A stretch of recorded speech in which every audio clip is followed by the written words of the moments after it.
Olá a todos, sejam bem-vindos a mais um Não Podcast. Eu sou Helena Margarido, especialista em criptomoedas e assuntos aleatórios. E hoje eu estou aqui com José Eduardo Barbosa, seja muito bem-vindo. Ele que é da Wine Brands e da B Sommelier. E hoje o assunto é vinhos. Que bom. É um assunto muito mais gostoso, às vezes, aliás, muito mais gostoso que investimentos, não, mas ele acompanha bem um bom investimento, né, eu acho. Eu acho que a combinação melhor. Impossível. Olá, Helena, mais uma vez, obrigado pelo convite e estou aqui à disposição. Zé, conta pra gente, como que nasceu a sua paixão por vinhos? Bem, ele começou bastante cedo, né? Eu acho que já com o gosto por cozinhar, ainda na primeira infância, eu tive um pequeno contato com o vinho através do meu avô. E de lá para cá, fui sempre experimentando e crescendo mais ainda essa vontade de aprender. Então, desde quando era garoto, eu já tinha contato com vinho. Foi algo natural. E hoje é um absurdo, né? Você falar da vinho para criança, mas... Não podia, né? Mesmo na época, a gente tinha uma regrinha e colocava um pouquinho de água no copo e você tomava ali. O primeiro vinho que eu provei foi o vinho do Porto. Mas misturadinho também? Com um pouquinho de água. Com um pouquinho de água? Meu avô me deu, tinha 2 cálices, um para ele e um para mim. É que eu fiquei ali na cola dele durante muito tempo. E ele percebeu. E aí um dia ele resolveu, colocou ali um pouquinho, colocou água, só olhou para mim, porque criança não falava muito, tinha que ficar aí quietinho. E ele olhou para mim, olhou para o copo, eu me senti assim autorizado a pegar. Peguei o copinho, coloquei na boca, falei, nossa, isso é bom. E assim nasceu Dali uma pra paixão. frente, foi. Quantos anos você tinha, Zé? Acho que uns 11 anos, 11 para 12 anos, bem novinho, bem novinho. Eu lembro, a minha mãe, ela colocava, às vezes, né, um dedinho de vinho, assim, lotava, ou de água com gás, ou de Sprite. Exato. Era uma prática muito comum, Era não super era? comum. Minha mãe espanhola, né, na Espanha é comum. Na Espanha você pode beber com 16 anos, vinho e cerveja, né? Mas eu acho que essa iniciação familiar é muito positiva, porque você não vê o vinho como algo depreciativo para você ficar embebedado, é muito mais com uma correlação afetiva com refeição, nas suas festas. Então, um adolescente, um jovem que tem esse contato com a bebida desde cedo, devidamente orientado, não vai sair para balada e ficar louco na semana seguinte, entendeu? Ah, não, na Vai ter semana seguinte, não. vai ter uma relação com o vinho, pelo menos, muito mais saudável, muito mais amistosa. E em que momento você decidiu transformar esse, que era um hobby seu, na sua profissão? Precisamente no comecinho dos anos 2010. Nesse período, eu estava bastante já decepcionado com a carreira que eu tinha, né? Apesar de ter alcançado o ápice da carreira. O que você fazia antes, né? Eu fazia gestão comercial. Trabalhava com informações, com tecnologia, impressão eletrônica. Então, trabalhei em várias companhias multinacionais e também brasileiras. Já era gerente, já tinha já uma série de conquistas na carreira. Mas o mercado foi caindo bastante, né? Segmento gráfico e de serviços gráficos. E eu queria algo que me trouxesse mais prazer. E não somente isso. Eu sentia muito que eu era o mal necessário. Aquele produto, aquele serviço que as pessoas compravam, não porque elas queriam, mas porque elas precisavam. O trabalho delas dependia de alguns insumos. E eu era um desses. E eu não queria mais isso. Eu queria alguma coisa que eu fosse esperado, desejado, e que eu participasse nas empresas, nas pessoas, com mais alegria. E aí eu acabei fazendo uma série de pesquisas, fui buscar auxílio profissional, fui fazer lá uma orientação psicoprofissional, e lá saíram algumas possibilidades. E dentre elas, a enogastronomia. Eu falei, opa, esse negócio eu quero, esse negócio é bom. E aí eu comecei a pesquisar a escola, comecei a pesquisar tudo que envolvia o mundo do vinho e a parte profissional. E aí realmente referendou aquilo que eu tinha como iniciação lá atrás. E aí simplesmente eu voltei a estudar tudo de novo. Voltei a estudar, fiz um ano sabático, que na verdade foi 1 ano e meio, só estudando. O meu tempo era 14 horas por dia só estudando.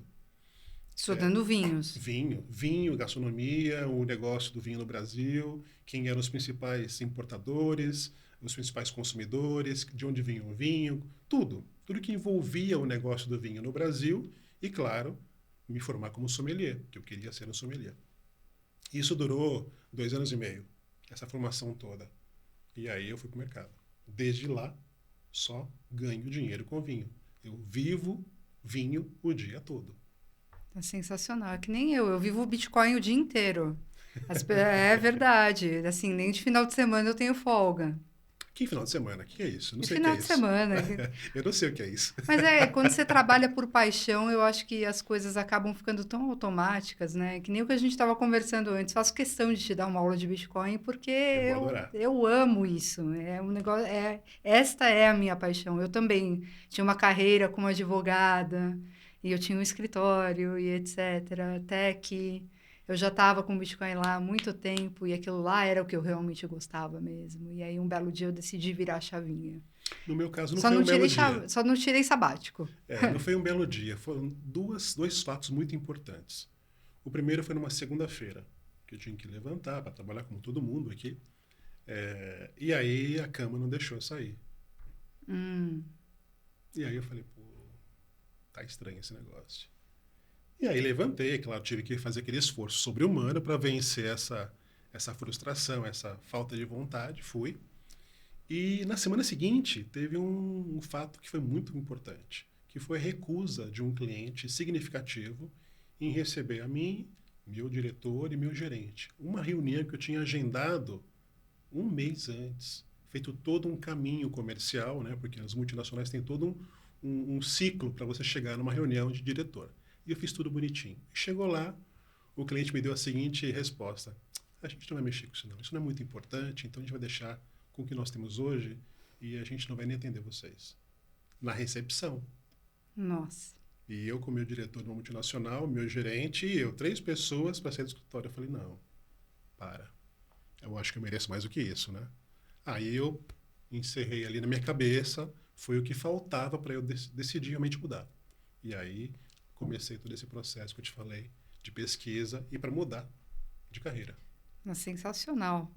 Bom, em alguns países o vinho ele é tratado e taxado como alimento, né? Na Europa o IVA é de 6%, que é o mesmo para alimento, etc. Aqui no Brasil as coisas são diferentes. Ele entra Uhum. como bebida alcoólica e tem um dos maiores impostos. Qual que é a sua opinião sobre isso? É muito prejudicial para o mercado brasileiro de vinhos a gente ter essa visão, né, dos nossos líderes, né, tanto do Congresso quanto do Executivo. Essa questão de você ver o vinho como alimento é cultural. Passagem rápida. Eu estava fazendo um estágio técnico em Portugal e aí fomos almoçar num restaurante do lado da área de colheita. Era um restaurante simples. E aí nós chegamos lá, tinham 2 pratos. Uma massa com carne e uma sopa de peixes. Escolhemos os pratos e aí veio o dono do restaurante e falou, você quer branco ou tinto? Eu não falei nada, meu colega falou, tinto. O outro falou branco. Não perguntou se a gente queria ou não vinho. Já faz parte de uma refeição ter vinho à mesa. Ele trouxe lá uma jarra, trouxe outra, e todo mundo tomou seu vinho com um copo americano. Nossa, Né? No almoço, trabalhando, a gente parou uma hora, foi almoçar, fez a refeição, todo mundo tomou seu copinho de vinho e voltou a trabalhar. sim. Portanto, ainda aqui no Brasil, a visão é muito distorcida. Ainda tem como a gente falou já no passado, uma visão de que aquilo é só para uma parte da população brasileira, não é para todo mundo.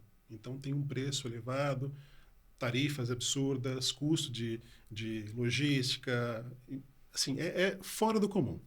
Quase 80% do preço do vinho importado é de tarifas, impostos e custos. E o vinho E o brasileiro vinho também sofre tem, da mesma coisa, porque tem sofre. falta de canal de financiamento, o custo operacional é alto, então tem uma série de entraves. Então, algo que deveria custar, sei lá, 12, 15 reais para você poder ter à mesa todos os dias, né, uma garrafinha, um copo, vai custar no mínimo 50, 60 reais. Então, é deletério. É uma visão de curto prazo. Quem faz as leis olha só a arrecadação do ano, não olha o negócio, não olha a população que poderia ser atingida. E não somente isso, nós temos também toda a cadeia de produção do vinho no Brasil, que é enorme. E É essas verdade. pessoas poderiam ser beneficiadas se nós tivéssemos condições de alcançar um público maior. Isso Imagina, nós temos aqui menos de 2 litros, agora um pouquinho mais, né, de 2 litros per capita. E isso considerando tudo. Vinho importado, isso vinho no nacional, Brasil. no Brasil. Eu só respondo por umas 10 pessoas. Mas assim, se a gente conseguisse aumentar um pouquinho só, um copo, para cada brasileiro adulto, seria maravilhoso. E se arrecadaria muito mais. Então, uma visão muito pequena, distorcida e muito míope, na minha opinião. Mas acho que tem bastante essa questão cultural, né? Você falou Sim. que são 2 copos, 2 taças por pessoa, é isso? 2 sim, litros? A OMS, ela faz uma recomendação, claro que com bastante parcimônia. Normalmente para a refeição, 1 copo para as mulheres, né? E estamos falando de 1 no almoço, 2 no jantar, algo parecido. São 3 copos por dia para homem, que são, né, tem um metabolismo mais acelerado, normalmente uma massa corpórea maior, né? Então seriam 2 para a mulher e 3 para os homens. Entendi. E na Europa esse consumo é absurdamente maior, né? Portugal, por exemplo, tem mais de 50 litros per capita. Nossa Senhora. Né? Realmente nem se compara. Bom, eu acho que agora a gente vai fazer a nossa pausa, produção. Tem uma coisinha pra gente Tem aqui, uma né? coisinha pra gente aqui. A gente vai trocar nossa água, porque vamos falar de vinho sem tomar vinho não dá, Impossível. né, Zé? Quando você me convidar para qualquer coisa, saiba, vai ter vinho. É impossível. É bom não já ter. deixar tudo preparado, né? Não tem jeito. Aliás, as taças estão aqui, né? Então, daqui a pouco elas estarão cheias. Então vamos lá, continuando aqui. Bom, e é bom a gente relembrar, né, para quem ainda não viu, temos o filme de vinhos, o Zé faz parte dele, aqui na Monet, onde a gente fala sobre toda essa cadeia do vinho, né? Exatamente. E a gente traz desde da uva no pé até a uva em grandes e festejadas garrafas, né? Exatamente. Então, foi um prazer fazer esse filme e fico muito feliz que você tenha participado, Zé. Uia, chegou. Chegou. Olha, eu vou falar para vocês. Esse vinho acabou de chegar no Brasil, de verdade. É um vinho que eu ainda não provei. E nós aqui temos a oportunidade de fazer aqui a abertura da primeira garrafa em São Paulo. Uhul! Tá vendo? Por isso que Aliás, o tema vinhos é muito legal. O nome é Quinta do Carneiro, esse é o branco. É um vinho de Portugal, da região de Lisboa, e vamos provar. Aliás, sabe uma garrafa de vinho, Helena? Sabe como que a gente abre? Por favor, mostra pra gente o jeito correto. Vamos lá, vou fazer sentado, né? Porque eu já abri de um jeito que eu não vou nem te contar. a gente usa como. a faquinha aqui, né?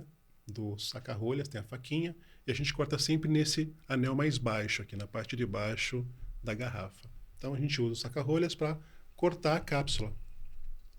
Faz um corte. Aqui. Tira a cápsula.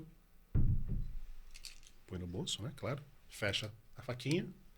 Abre o nosso saca-rolhas de 2 estágios, tá vendo? Tem cabo, tem espiral longa e fina, primeiro estágio, segundo estágio. A gente vai inserir aqui, olha, bem no centro da rolha e só com 2 dedinhos, olha. É mais jeito do que força, ó. Tá vendo? Não vai para colocar toda a espiral, né? A gente para por aqui, senão a gente pode vazar a rolha, né? E vai cair pedacinhos de rolha no seu vinho. A gente vai usar aqui, ó, o primeiro estágio, tá vendo? Com base aqui no gargalo da garrafa e com bastante delicadeza vamos subindo aqui a rolha reto. Nesse momento, muita gente quebra a rolha porque entorta aqui, ó, para a direita. Então, sobe ela retinha, vai para o segundo estágio e finaliza a abertura. Pronto. E fazer aquele, no final, é falta de educação, né? Não é que é falta de educação. Vamos dizer assim que o protocolo da Sommelier Internacional pede que você faça a abertura da garrafa com o menor ruído possível.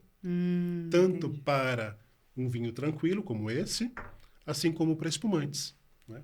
Então você deve fazer o mínimo de barulho à mesa. Tem que lembrar que o trabalho de sommelier, ele foi iniciado para restauração, para restaurantes.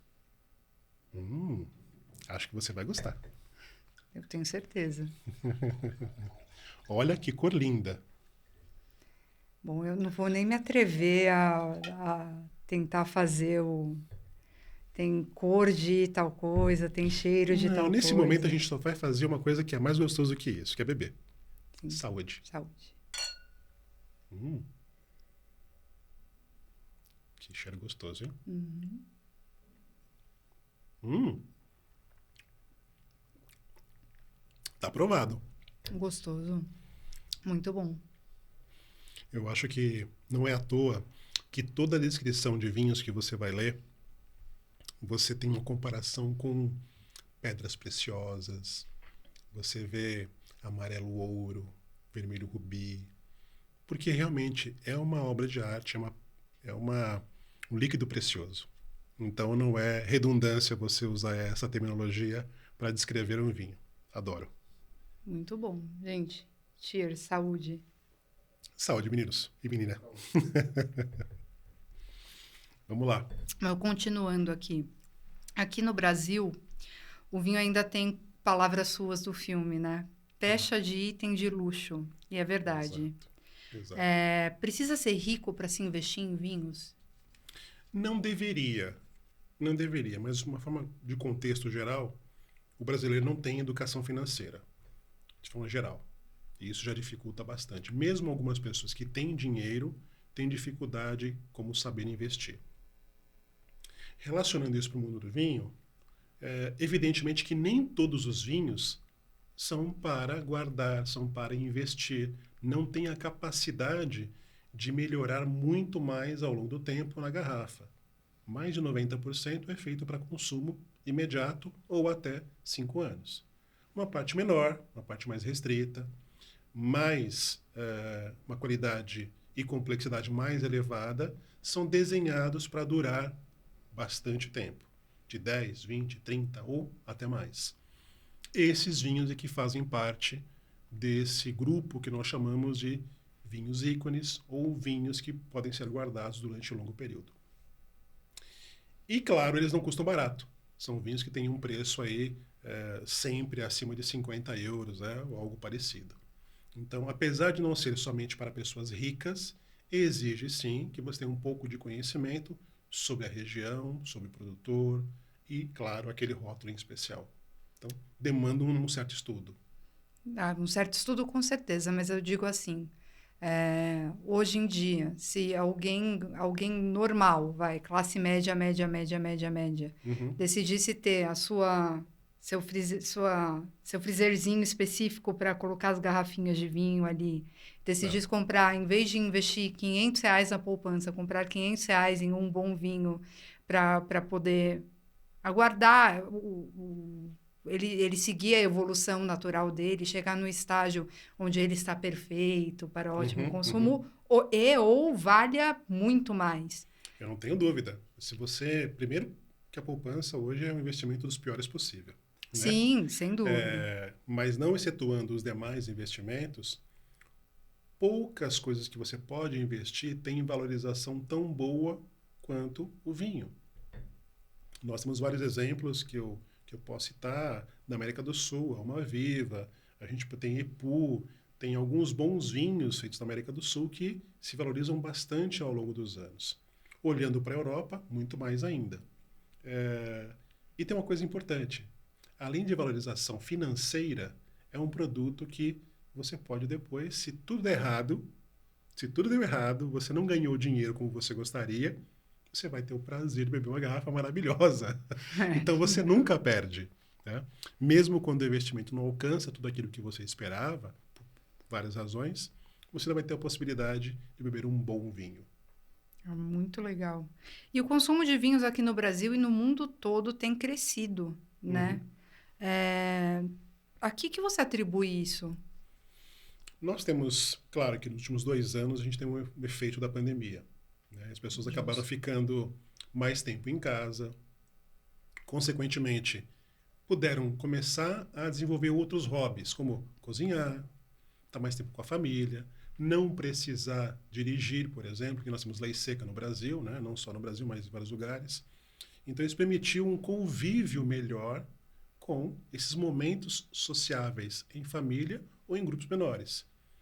E o vinho é uma bebida que remete a esse tipo de ambiente. Ele pede que você tenha uma companhia bacana, um pouco de tempo para você degustar, e as pessoas passaram a prestar mais atenção na refeição. Né? Então, você cozinhou, sentou para sua esposa, com seu esposo, o companheiro, não importa, e você vai degustar uma garrafa, vai apreciar aquela alimentação.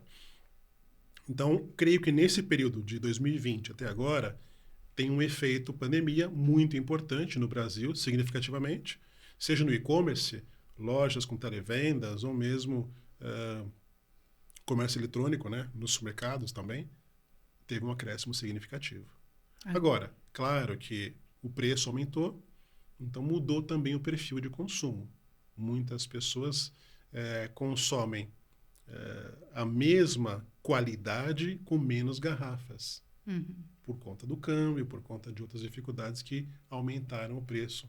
No Brasil, nos 2 anos, o preço ficou bastante elevado mesmo, não teve jeito. Antes uma garrafa que eu costumava pagar 45, 50 reais, Quase dobrou. hoje quase dobrou, tá 85, 90. Só você lembrar, a gente tinha lá em 2019, o dólar estava 4,70, se não me engano, 4,80, bateu quase 6. Bateu quase 6, é verdade. Né? Então, só pela variação cambial, tivemos um acréscimo significativo, fora os custos.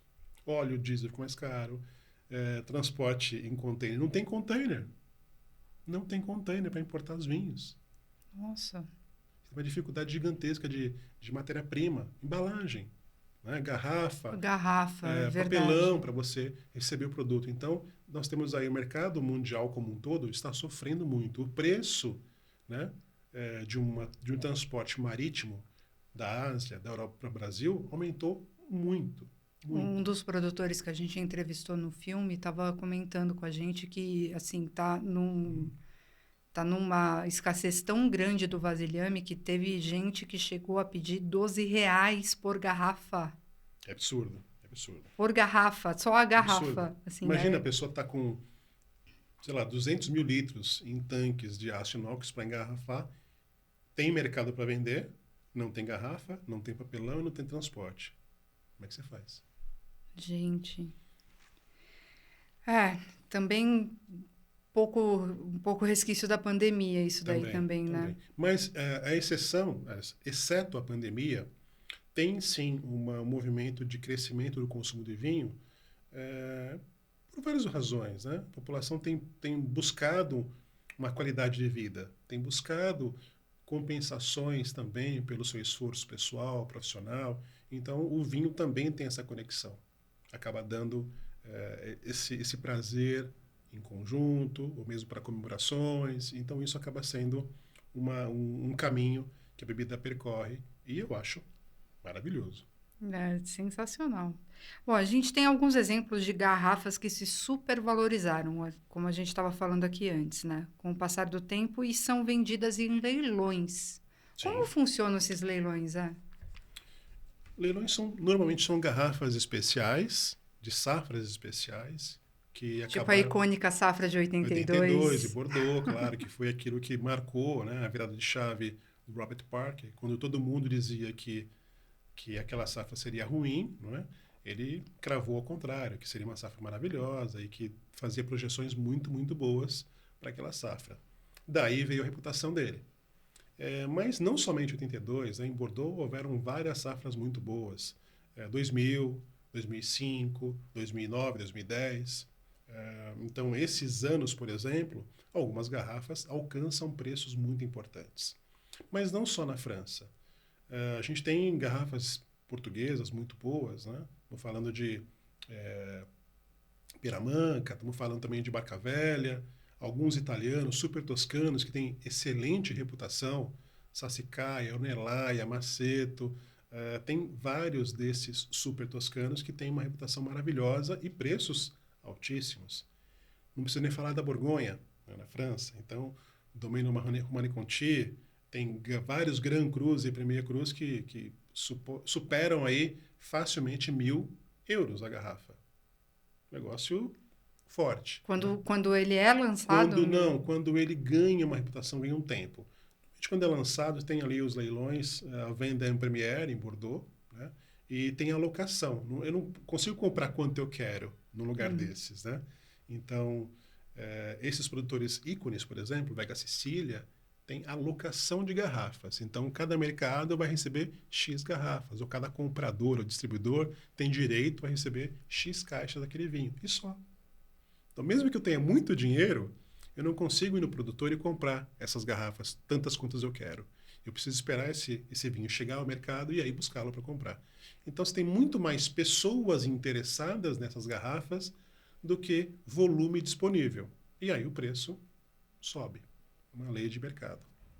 Claro que eu estou falando de produtos com excelente qualidade, excelente reputação, produtores que estão aí há, no mínimo, 100 anos trabalhando, então a chance de você fazer um bom investimento é gigantesca para essas garrafas.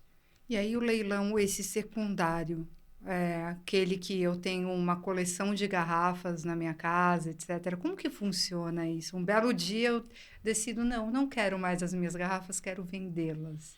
Eu É, procuro uma Christie's, uma Sotheby's. então, essas casas de leilão, elas vão primeiro aferir a autenticidade e a procedência desse material. Uhum. Então, se você não tiver nota fiscal ou comprovação de que você comprou isso em algum lugar correto, legalizado, não adianta.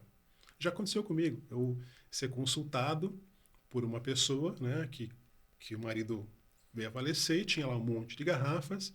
Aí eu falei, ok, dá para a gente fazer uma avaliação, mas eu preciso saber de onde vieram essas garrafas, desde quando elas estão com você, né? Para que a gente possa atestar que esse produto é realmente o que nós estamos falando no rótulo. Então, essas casas bastante reputadas só vão fazer os leilões se tiver como comprovar a origem, né, e atestar esses produtos. Num outro negócio, nós temos os cavistas, que guardam esses vinhos. Então, eu, Zé Eduardo, quero comprar uma garrafa especial lá na Europa. Eu compro, mando entregar para esse cavista e ele guarda para mim até o momento que eu for lá consumir, eu vou visitá-lo e vou pegar essa garrafa. Também é um outro negócio. E engraçado não, né? Na verdade é trágico, a questão da falsificação. A gente tinha comentado sobre isso quando a gente estava fazendo o filme, né? Você quer comentar um pouquinho? Porque assim, vira e mexe a gente vê umas promoções aí de uns vinhos que na verdade custam R$ 1.000, mas estão vendendo por 300 Ó, e... cuidado com o contatinho do WhatsApp. É o pior caminho para você percorrer. A gente tem padecido muito, de verdade, com esse fenômeno. Ele era muito menos importante, claro, também por conta da pandemia, também por conta do acréscimo que os preços tiveram desses produtos. Mas tem um rol de vinhos que são muito buscados. Eu não vou falar a marca aqui, porque eu não quero suscitar nenhum tipo de problema depois. Mas nós temos alguns ícones do mercado brasileiro, vinhos importados, que eu chamo de estoque infinito. Hum. Você vê o produtor falar que daquela garrafa, daquele rótulo, ele produz, sei lá, 20 mil garrafas. Né? E aí você vê esse mesmo rótulo sendo vendido em vários lugares, em quantidades muito maiores do que aquilo que o produtor disse que produziu. Você fala, brotou da onde esse negócio? Né? Ou o produtor está mentindo, Não, o ou... produtor normalmente ele fala a verdade. O produtor geralmente fala a verdade. O que acontece é que você tem um mercado de falsificação, adulteração de produto e descaminho. Nossa. Né? Então tem vários problemas aí. Primeiro problema, o produto é real, foi feito pelo vinhateiro. Saiu da casa dele e foi entregar para o comprador. No meio do caminho alguém surrupiou a carga. Essa carga vai aparecer na China, vai aparecer em outro lugar qualquer, e depois volta no mercado negro. Isso é um tipo. O outro tipo é, veio o vinho por países que não têm uma legislação tão robusta, né, quanto o nosso vizinho aqui da América do Sul. O pessoal atravessa a fronteira, vai lá e compra, né, com uma condição bastante diferente. Também foi produzido pela vinícola, mas comprada de um jeito ilegal. E nós temos também aquelas pessoas que falsificam o produto e mandam para o Brasil, né, falsificado. Ou seja, o que está lá dentro da garrafa não é o que está no rótulo. Tem uma estimativa de quanto do vinho seja falsificado? Puxa, Eu lembro que você até tinha tem, comentado. mas eu desconfio bastante. Eu não sei até em que ponto essas informações são verídicas. Não dá para testar. Porque ninguém vai ficar falando que o seu vinho está sendo falsificado. Ou não vai Mas ficar fala-se em... não vai divulgar, né, para não suscitar nenhum tipo de preocupação do consumidor. Mas nós sabemos que existe uma parte que realmente não é verdade. Na importadora, onde eu trabalho, nós tivemos uma situação como essa, de um rótulo que nós importávamos e que comprou as garrafas. A gente foi lá, comprou a garrafa, deixa eu ver se isso aqui é de verdade. Comprou para atestar. Não, não é. Isso aqui Nossa, não era. Não era. nossa. Era um vinho de... Só para curiosidade, era um vinho de quantos reais? Era um vinho rampeiro. Era um que a gente costuma falar de zurrapa.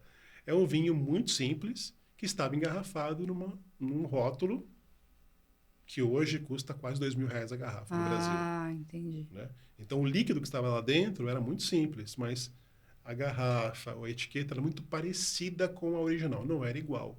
A garrafa não era igual. Contra-rótulo não tinha importador. Então, tinha uma série de diferenças, né? Mas que o consumidor leigo não tem a capacidade de verificar. Sim. E aí, no caso, a importadora, né, quem detém assim, legalmente, né, esse poder de importar esse produto com exclusividade é que tem que agir, acionar poder público, acionar advogados para poder impedir esse problema. Nossa, que loucura. É forte, é bem complicado. Bom, e agora a última pergunta. Hum. Estamos terminando o melhor não podcast de toda a temporada. Se fosse para Garanto comprar... para você que não tem nenhum com vinho antes. Não, não teve. Teve com cerveja, mas com vinho não teve. Aliás, você já bebeu, então deixa eu completar sua taça. Ah, claro. Eu sei que você gostou do negócio. Eu adorei. Esse é o melhor indicativo. Eu adorei. Deixa eu fazer a pergunta antes de tomar, vai. Se fosse para comprar uma garrafa hoje, esperando uma valorização em 5 ou 10 anos, qual você sugeriria? Ou quais? Não precisa ser uma só. Meu Deus do céu, você vai me complicar assim. Não, a gente quer bons investimentos, A gente quer comprar uma garrafa por 200, por 500 reais que seja, e amanhã ela valer 5.000, só isso. Só isso. A maior concentração de vinhos de guarda, vinhos de expressão que vão valorizar ao longo do tempo, estão concentrados na Europa. Mas você também consegue, por exemplo, na Austrália, Penfolds, por exemplo. Aqui na América do Sul já falei Almaviva, Ipu. Em Portugal, Barca Velha, Piramanca, Boa Vista. Temos alguns bem interessantes. Na Espanha, Vega Sicília. Temos também vários outros na França. Todos os principais chateaus, como falei, Rothschild, Lafite, falando de vários Margaux, Aubryon, tem muitos, né, que são vendidos en premier, ou seja, não estão ainda engarrafados, mas que você pode ir lá e comprar essa garrafa e depois de 2 anos ela é entregue para você. Para mim, esse é o melhor investimento, comprar em Bordeaux ou mesmo na Place esses vinhos. É muito bom. Tem o en premier de todas as... Não, é mais comum em Bordeaux. Em Bordeaux é feito isso. Tem alguns leilões, por exemplo, Hospice de Beaune, que é na Borgonha, que também se vende esses vinhos. Né? Você pode ir lá comprar uma barriquinha, comprar lá. E isso é muito valorizado. Esse realmente dá um bom investimento. Em números, chutando, assim. Puxa vida, depende da safra. Por exemplo, este ano não teve uma boa safra na parte norte da Borgonha, né? Chablis não teve. Então você vai ter ali só em Beaune, uma quantidade razoável de vinho tinto, por exemplo. Eu compraria alguns Premier Grand Cru de Pommard, Vosges de Romanée, Echezot, esses aí são bons. E aí, qual que é um múltiplo de valorização, assim, de quanto que a gente está falando? Puxa. De múltiplos. Olha, se você tiver paciência, vai ter uma valorização aí, acho que ao menos uns 10% ao ano.